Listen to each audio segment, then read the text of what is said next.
Welcome to our video on online money-making tips for beginners. Today, we will be discussing various ways you can make money online, even if you have zero experience. Our first tip is to start freelancing.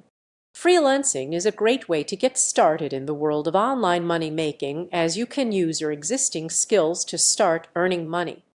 Another popular way to make money online is to start an e-commerce store. You can sell anything from handmade goods to digital products and use platforms like Shopify or Amazon to get started. Affiliate marketing is a popular way to earn money online by promoting other people's products.